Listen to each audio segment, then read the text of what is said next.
पश्चिम बंगाल की राजनीति में एक नए और निर्णायक दौर का आगाज हो चुका है।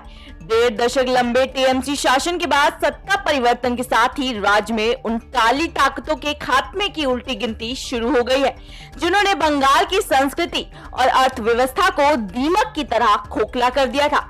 कटमनी सिंडिकेट राज, अवैध शराब के धंधे और अवैध वसूली का जो साम्राज्य कभी बेखौफ चलता था, आज उसकी जड़ें हिल चुकी हैं।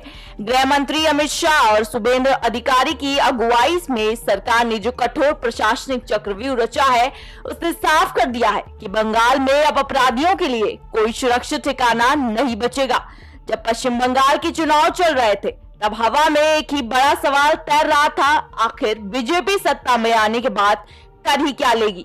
विपक्ष और राजनीतिक विश्लेषक इस बात पर संशय में थे कि क्या दशकों पुरानी संगठित अपराध की जड़ों को इतनी आसानी से उखाड़ा जा सकता है। राजनीतिक हिंसा, डराने धमकाने की संस्कृति और अवैध वसूली के मामले में बंगाल देश के शीर्ष राज्यों में शुमार रहा है। यहाँ तक कि बॉलीवुड फिल्मों में दिखाई जाने वाली डी कंपनी या माफियाओं की तर्ज पर स्थानीय स्तर पर गिरोह संचालित होते थे, जिन्हें खुला राजनीतिक संरक्षण प्राप्त था। लेफ्ट के शासनकाल से शुरू हुआ पॉलिटिकल वायलेंस ममता बनर्जी के दौर में और अधिक खतरनाक शक्ल ले चुका था।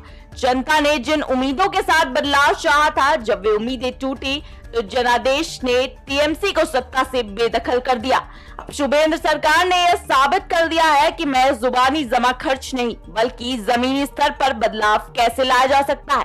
सरकार ने सत्ता संभालते ही जिन दो बड़े और कड़े कदमों का ऐलान किया है, उसने अपराधियों की नींद उड़ा दी है। हेल्पलाइन नंबर का ब्रह्मास्त्र। गृह मंत्रालय और प्रशासनिक अधिकारियों के साथ हुई उच्च स्तरीय बैठक के बाद जारी किए गए विशेष हेल्पलाइन नंबर्स को मामूली टोल फ्री सेवा समझने की भूल बड़े बड़े अपराधी कर रहे हैं। यह नंबर आम जनता के लिए सीधे प्रशासन तक पहुंचने और जुल्म के खिलाफ आवाज उठाने का सीधा जरिया बन चुका है। वित्तीय बैकबोन पर सीधा प्रहार। पहले अपराधी जुल्म करते थे, जेल जाते थे, जमानत पर बाहर आते थे और फिर वही पुराना खेल शुरू करते थे। लेकिन अब सरकार ने नया पैंतरा अपनाया है। अपराधियों को सिर्फ जेल भेजने के लिए बजाय उनकी अवैध संपत्तियों को कुर्क और नीलाम किया जा रहा है। जब माफियों की वित्तीय रीढ़ ही टूट जाएगी तो उनका नेटवर्क खुद ब खुद ध्वस्त हो जाएगा। बंगाल की जनता के भयमुक्त समाज के लिए जो जनादेश दिया था, उस पर अब अमल होता दिख रहा है।